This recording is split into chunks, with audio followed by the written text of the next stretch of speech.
Hi, you're listening to Unbuckle Your Fears. I'm Megan Barrow. I'm a lived experience speaker and advisor who shares their story and experiences of agoraphobia, anxiety, panic and phobic disorders, depression, suicide, and complex trauma. In this episode, I'm sharing part 1 on having a panic attack last week, what I've learned and what I haven't learned. First, I'd like to acknowledge the Wurundjeri people as the traditional owners of the land I'm coming from today in Melbourne, Australia. Also, I'd love your support. If you can subscribe and give me a rating, that would be hugely appreciated. Also, you can follow me on Instagram at Unbuckle Your Fears. And if you want to check out some of my journey and theory that I used, you can head to the website unbuckleyourfears.com. I'd also like to just issue a content warning. If anything in these podcasts brings up any emotions or distress, please reach out to your local 24/7 support service. In Australia, it's Lifeline on 13 11 14 or Beyondblue 1300 22 4636. So I'm going to break this topic up into two. In part 2, I'm going to talk about female hormones and where I'm at with menopause. So, I didn't want this episode to get too confused, so I've decided to separate them rather than popping everything into one. This episode is really going to talk about how I had a massive panic attack last week. Oh my God, it flipped me out. So I just want to talk about the lessons I've learned over 30 years since agoraphobia, more than 30 years since my first panic attack, what I've learned in my recovery, even question, should you even be listening to my thoughts? I'd like to think I don't necessarily give advice. I am here purely to share my lived experience. Yes, I can give advice from my perspective and my experiences, but as I always say, everyone is unique. There's a lot of dogmas out there, and I'm really trying to share my story so people get a better, rounded picture of what panic and phobic disorders are actually like, and anxiety and depression and suicidality and trauma, and that despite theory, there's not a one-size-fits-all solution. So let me recap. Last week I got up Monday to go off into the city for a client meeting. Now, I was in extreme pain. I had strained an arm muscle sort of underneath the armpit, sort of going from the pectoral muscle through the underneath of the shoulder. And I did it at boxing on the Friday. And Saturday and Sunday, I'd been in real excruciating pain. What I noticed was that I was feeling really nauseous with it, that I really didn't want to eat. I did a bit of a Google search in terms of, does pain affect nausea? Yes, it does. So I was like, okay, that's related to that. I have a standing fortnightly client meeting. And when I say client, that's my marketing consultancy I do, self-employed. And it's in the city. I always jump on a tram. I'm right on a tram line. If you know Melbourne, there's lots of tram lines. It's great tram infrastructure. Quite enjoy the tram as opposed to the train. And I just enjoy jumping on it because it's so close. It's like a minute walk. So, I do that every fortnight, go into the literally the centre of the central business district, the city in Melbourne, in a beautiful old building. And I meet with my clients and we chat for about 2 hours. So I was nearly going to cancel the meeting, but we hadn't caught up for more than 2 weeks because there'd been a public holiday and there were just other things going on. So I thought, oh no, I'll definitely go in. It's fine. Even though I'm in pain, it's fine. I'll be fine. So I get up. I wasn't feeling too bad. Jump on the tram, get ready, jump on the tram. Was doing fine. And it was just one of those days. So it starts that maybe 15 minutes from the city, so about half an hour into the tram ride. It was a very quiet tram, and this guy sat opposite me, directly like to my side. So we both should have been looking backwards, like traveling backwards, and he decided to swing around on his chair with his legs up on the 2 seats, and he was staring at me. And I found it really confronting. And I looked at him and gave him a look because, passive aggressive. What do we do except hope that someone's decent and realizes, hey, can you not do that? And he smirked.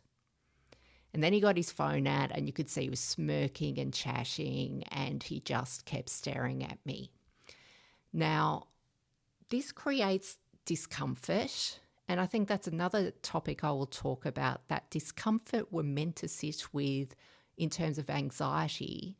Well, guess what? Some discomfort is not healthy. And when you have abuse and have had to feel like you've had to mask up in discomfort and just sit there and deal with things, it's not a healthy relationship for your own mental well-being. So I felt really uncomfortable, and I thought, and I did this recently with another guy that sat next to me and made me feel uncomfortable. I'm like, I have an option here. I can feel really awkward and stressed for another 15 minutes of the tram ride, or I can get up and wait for the next tram. And that's what I did.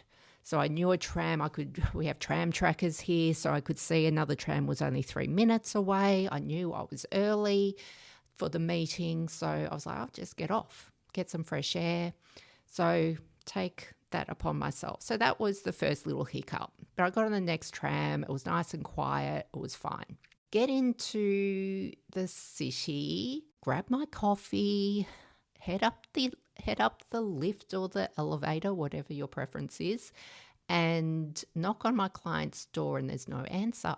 And I'm like, hang on, they're normally here before me. And I waited for a few minutes. Then I texted one of the partners and said, we're on today, aren't we? And I was like, oh, maybe they're just occasionally they've been stuck. They both train in. Sometimes there's, issues with the train lines. And instantly she calls and she says, we're not on today. Oh my God. So I was like, oh no. And I was like, okay, no major drama. We chatted. She felt awful. It was just a miscommunication. We were both going to check in with each other. I'm like, that's fine. But I said how, oh gee, I'm in such pain. I was nearly going to cancel and I should have just gone with my gut. And she's like, oh no. So anyway, I was like, no drama, I'll just head home. Now, as I was about to head off, back down the lift, I realised, hang on, there's a new client prospect that isn't too far away. So many people are listening to this outside of Melbourne, but it's in a suburb called Richmond. If anyone knows the MCG, it's literally right near the MCG. And I thought, that's one train station away, or if I jump on the tram, it's like I can be there within half an hour if they're available. So we were going to meet up. We were going to chat online later that day. So it was going to be one of those busy days of 2 meetings, jumping from one to the other. I thought, if nothing else, I'll get her to move the online meeting earlier. Otherwise, she wants to meet in person as well during the week. Let's see if she's available. So I ring her, leave a message. She calls back straight away, doesn't know who she's calling, hasn't listened to the message. Yes, I'm available. That would be great. We're right near Richmond Station. If you jump on the line, you'll actually be here within 15 minutes probably. I was like, There you go. Perfect. It'll free up another day during the week. Let's do it all now. So that's what I did. I had my coffee, sort of guzzled that down, headed off to Richmond Station. So I'm already in a bit of this is a different day to what I anticipated. I've had the crappy stress on the tram, but that's fine.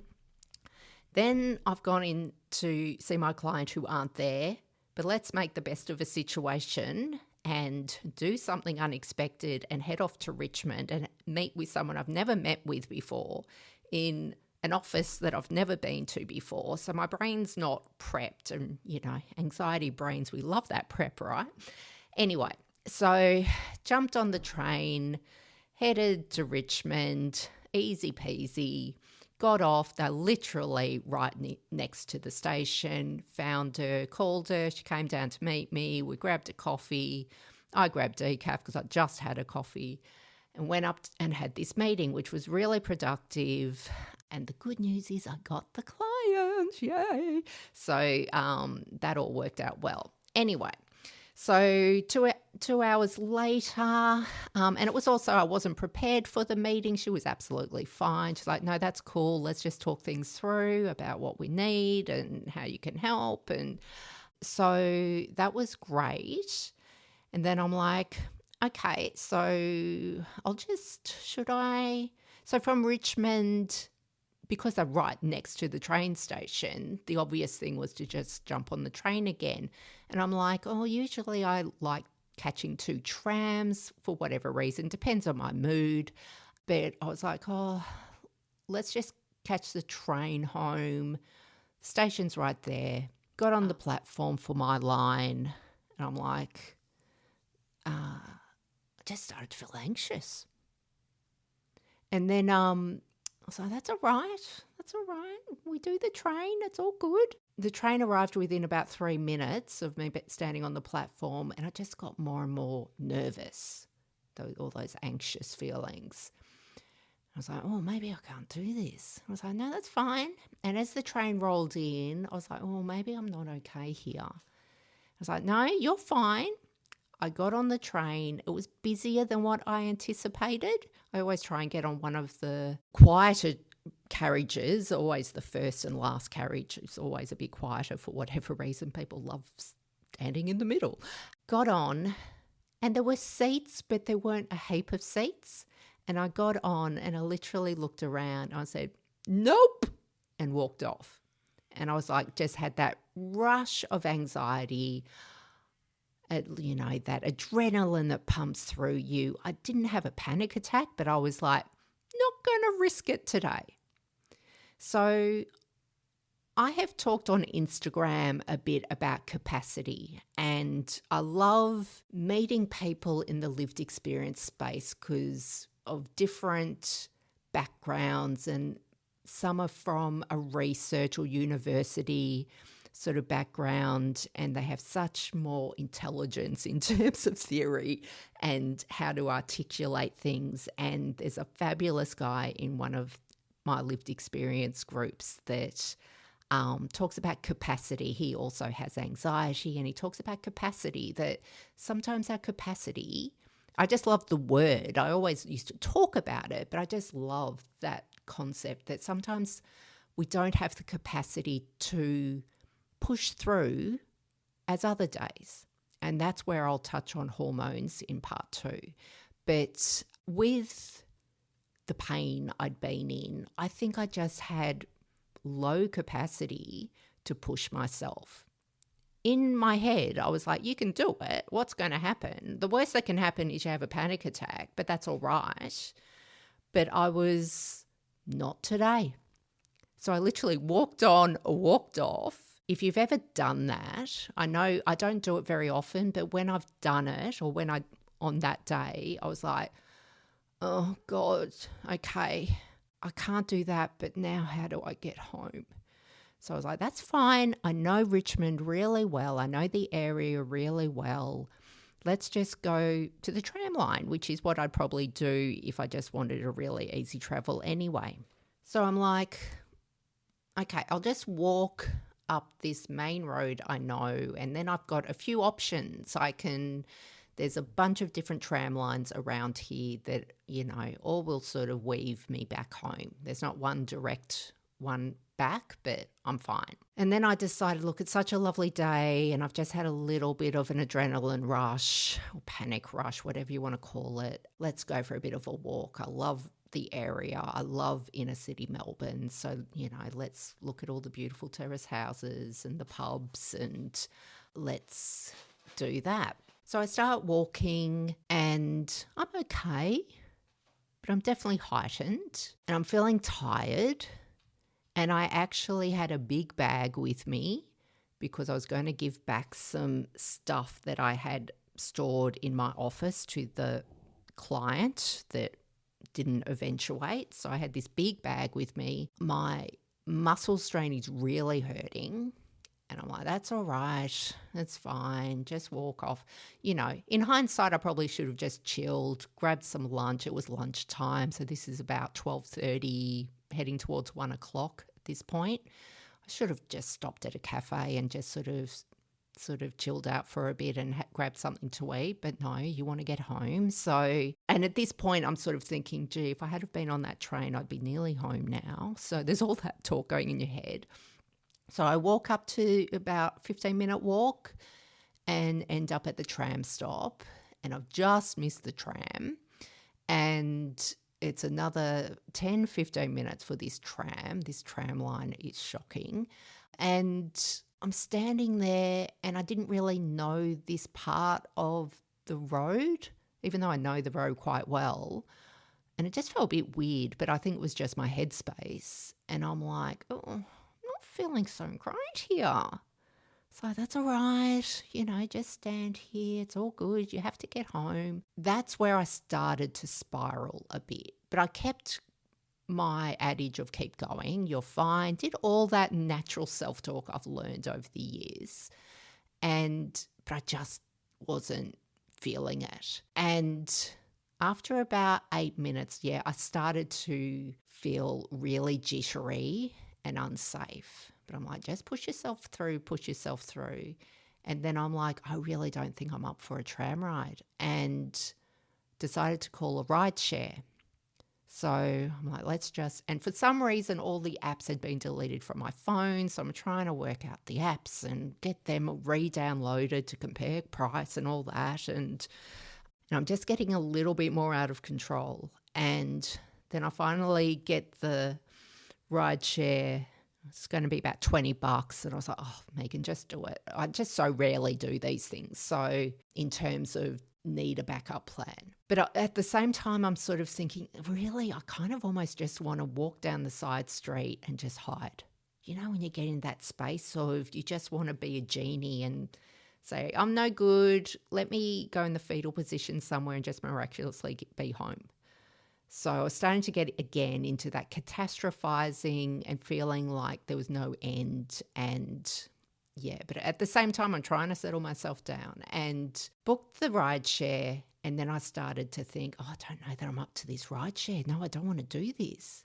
But then what are the options? And then I was like, maybe I could call someone to pick me up. And then I'm thinking, I don't want to wait 20, 30 minutes for someone. And then I'm like, maybe I could go into this retail shop and just say, I'm not feeling well, I'm having a panic attack. Can I just go somewhere? And I'm sure someone would have been supportive. And then I'm saying, your ride share's 3 minutes away. And I'm like, I can't get out of this really now. So I'm like, just do it. You'll be home within 20 minutes, 30 minutes.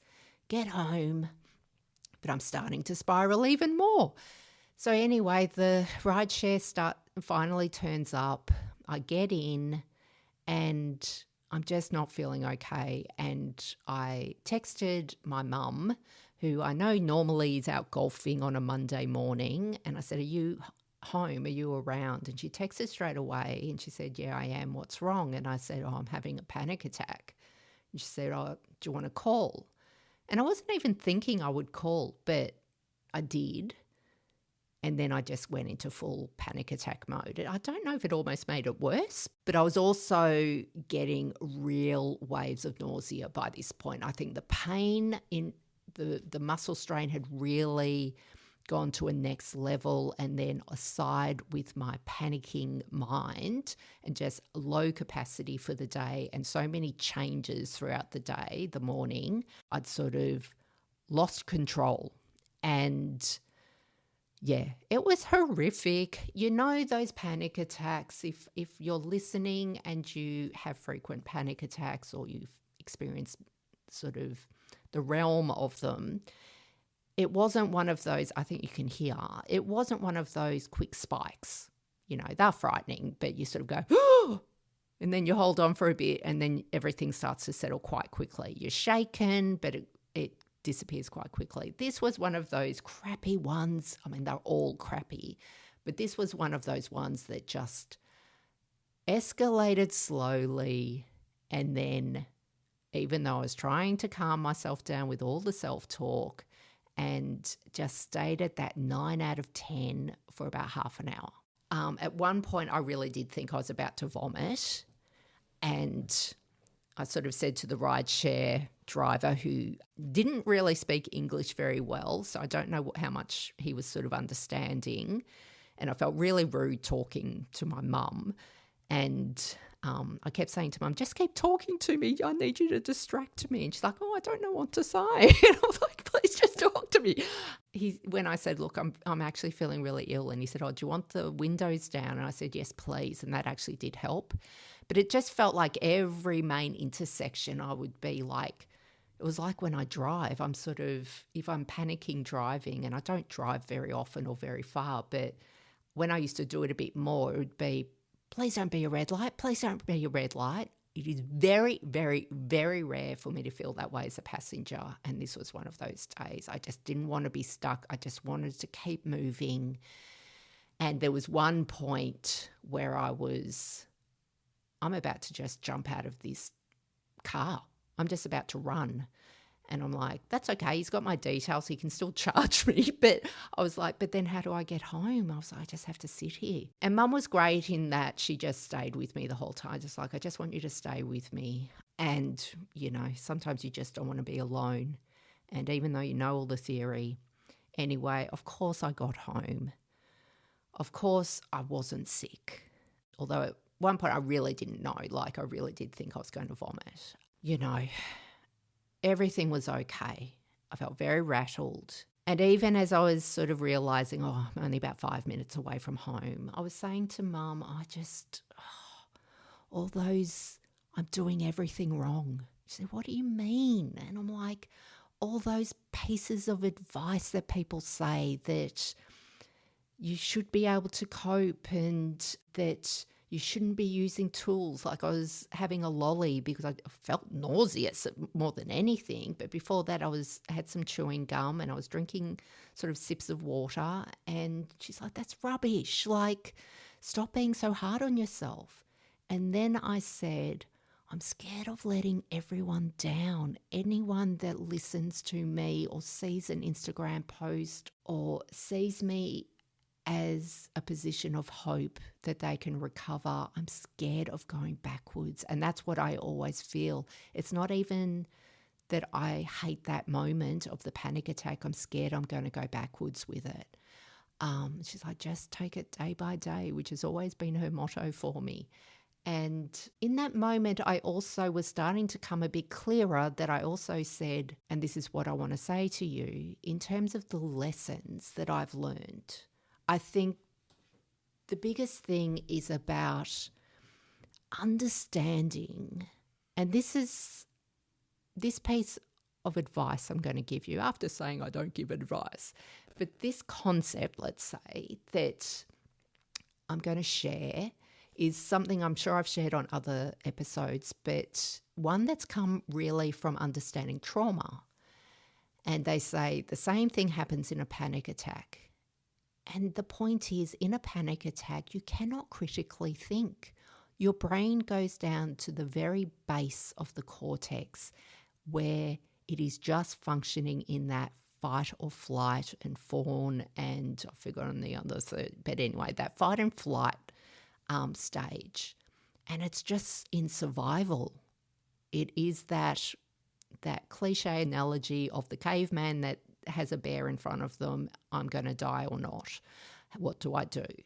And that's the issue with all the advice. Do you think I could remember the 5, 4, 3, 2, 1 grounding technique? Do you think I could remember this is what you say to yourself? Do you think I could even remember that I had anti-anxiety medication in my bag? Because when I was talking to Mum a few days later, I said, I've actually had medication in my bag and didn't take it. And she said, why not? And I said, I forgot. She's like, oh, that's handy for me to know. I should have, if I had have known, I would have told you to take it.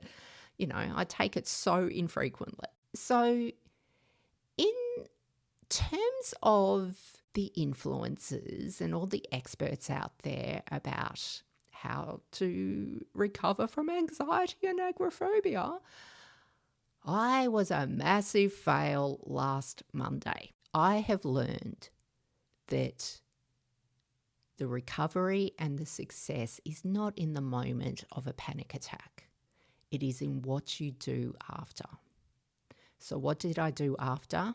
I collapsed for the rest of the afternoon. I can't even remember if I did a bit of work, but I'm pretty sure I even went back, I put myself to bed to just rest it off. I was still in pain, so I took some pain medication. I had a little bit to eat, even though I didn't feel like eating, and then I just rested. And then the next day I had to get up. I had a pretty quiet week in terms of work. I had no other client meetings at all, not even online actually. And but I did have a workshop that I had to go to. Not far, but I had to jump on the tram the next day. And I was a little bit nervous, and I did it. And I knew that I just had to pick myself up, that recovery from agoraphobia and panic disorder is about the keeping going afterwards. So the panic attack, it doesn't matter why I had it. Doesn't matter if I failed in some people's mind in terms of how I got through it or didn't get through it. I shouldn't have called my mum. I shouldn't have had a drink of water. I shouldn't have got off the train. I shouldn't have called a ride share. All those things. But I was still managing. I was still out in the city working. I just had a massive panic attack, had to find sort of alternative ways to get home. Didn't necessarily cope, but I also did cope in a way. So I didn't run off screaming or, I was polite to the cab driver. The biggest thing, my fear was because my anxiety turning into panic, escalating into panic has been a really bad symptom this year because of hormones, which, as I say, I'll go into next week. In the next episode. So my mindset has actually been feeling a bit defeated that I've just been getting more panic attacks than I have in a long time, like in years. And the last time I went through this really bad period was again hormones.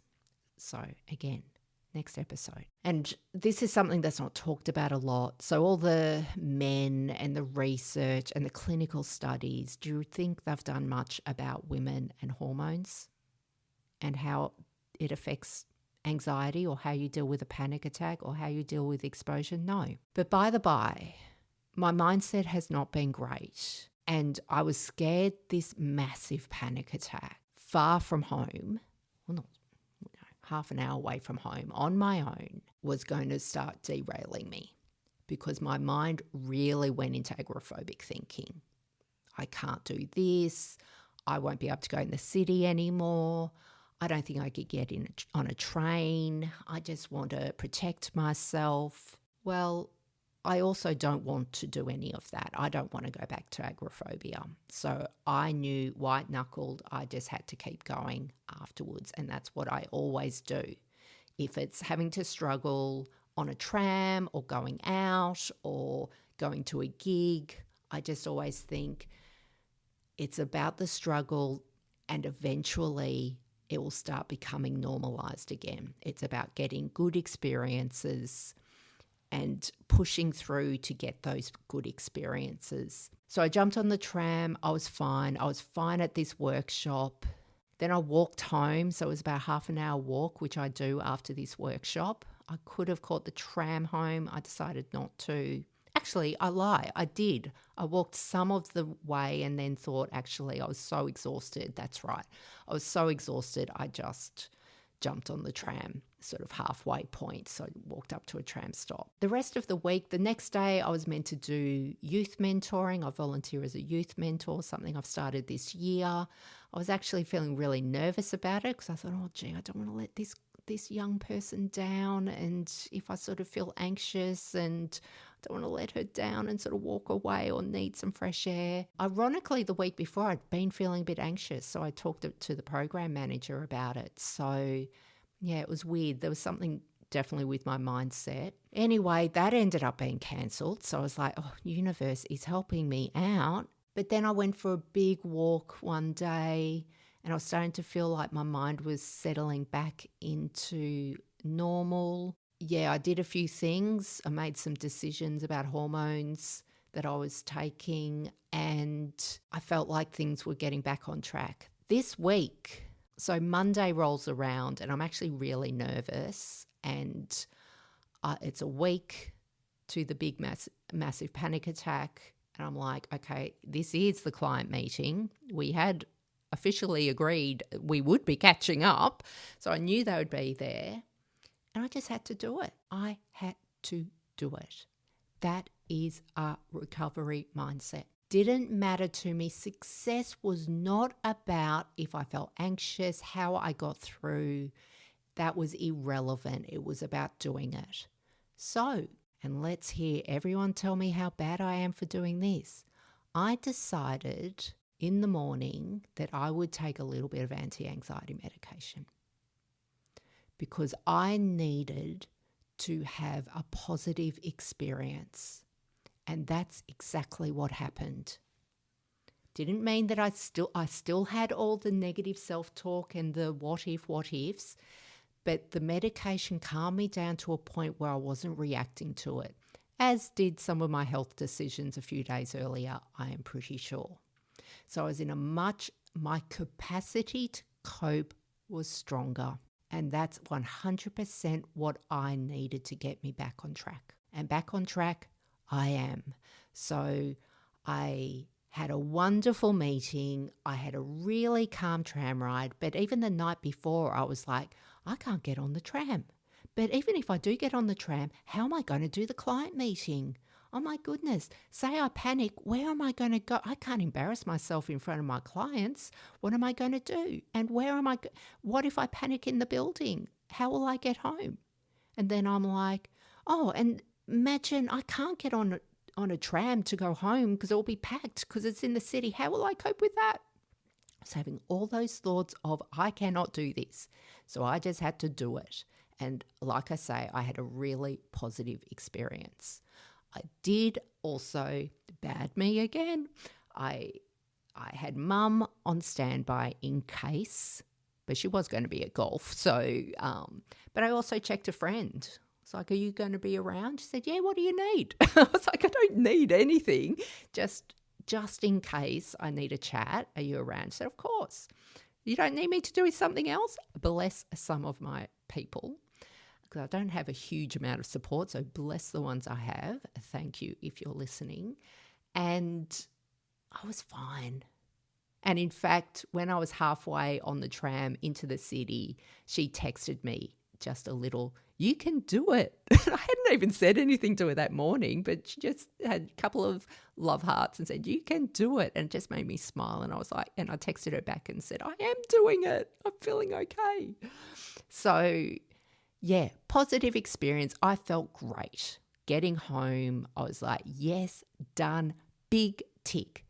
Did I care that I had taken medication? No, honestly, I've heard people talk about don't use tools and techniques because then that becomes what you think got you through. No, I really don't have that thinking. I just remember that I got through it. I know I didn't get through it just because of the medication. I still had to get up, face the fear and do it. I had to take the risk of it not repeating what had happened the week before. And I took that risk and I was good. I also relayed the cognitive behavior therapy of the evidence.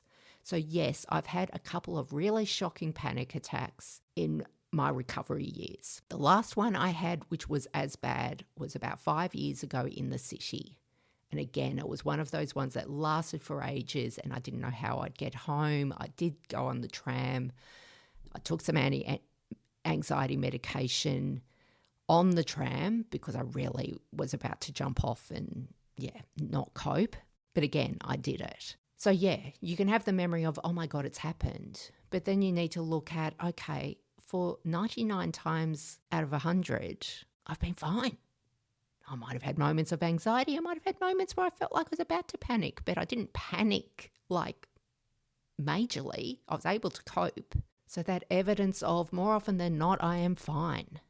And worst case, what am I fearing? The panic? Was anything going to happen? Even if I was sick? People are sick all the time. You think people haven't vomited in a ride share? Why was I so freaked out? Well, because it's horrible to feel like you're about to vomit. But so that's how I got through, why I actually still will scream from the rooftops that this is what recovery is. That, as I always say, well, maybe not always, but as I have said, recovery for me doesn't mean that you don't get panic attacks. Doesn't even mean that you cope with them all the time.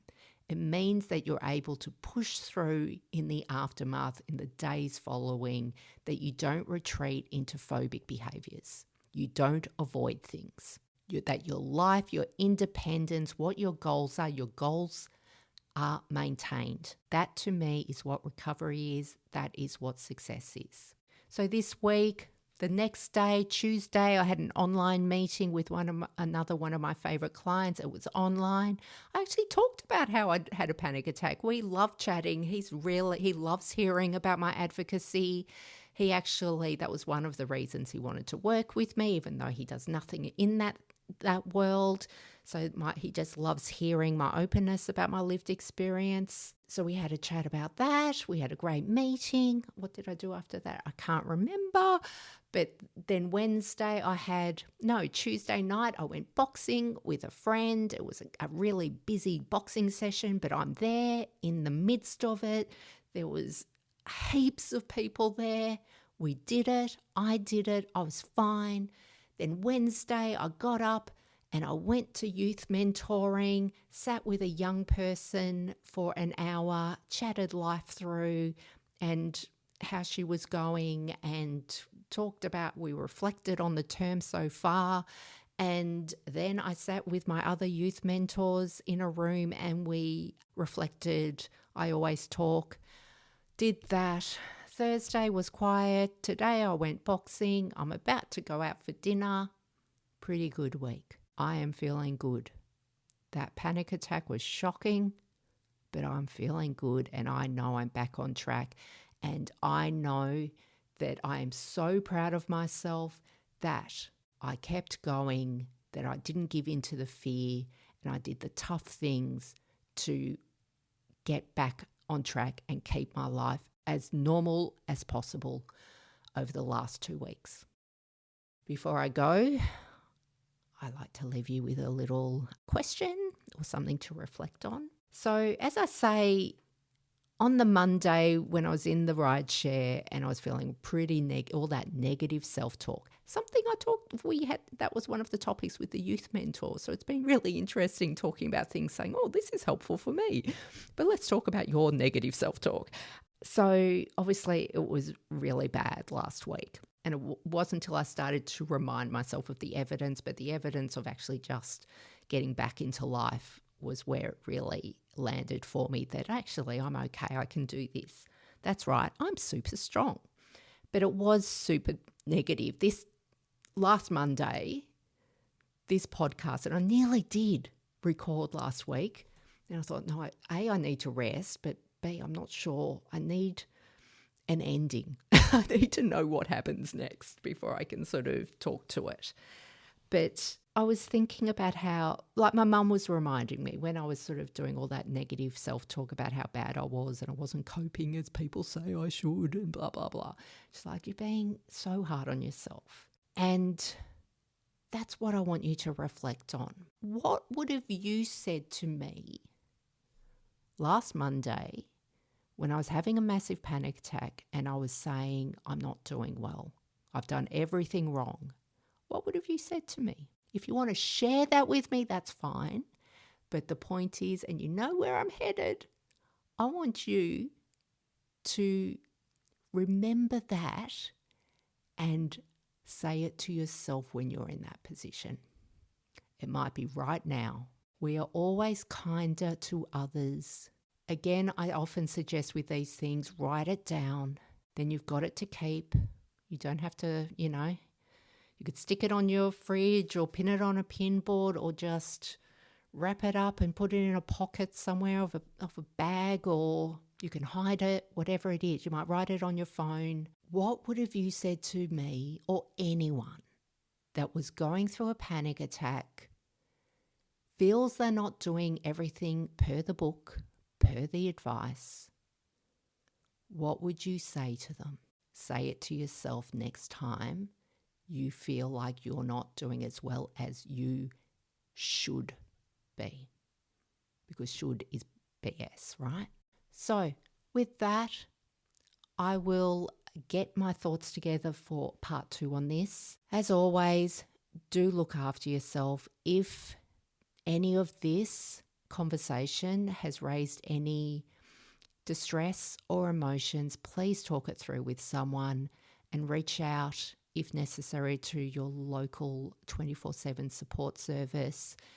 Australia, Lifeline 13 11 14 or Beyondblue 1300 22 46 36. There are also a whole heap of other support services here. A lot of them also have chat rooms or text services. So if you don't feel up to talking, you can always reach out to online forums. That's what I did in Agoraphobia, if you have heard that episode. So follow me on Unbuckle Your Fears. Give me a rating, subscribe so you don't miss out on when I randomly upload these episodes. So thank you for listening. Be kind to yourself and know that you can get well. Bye.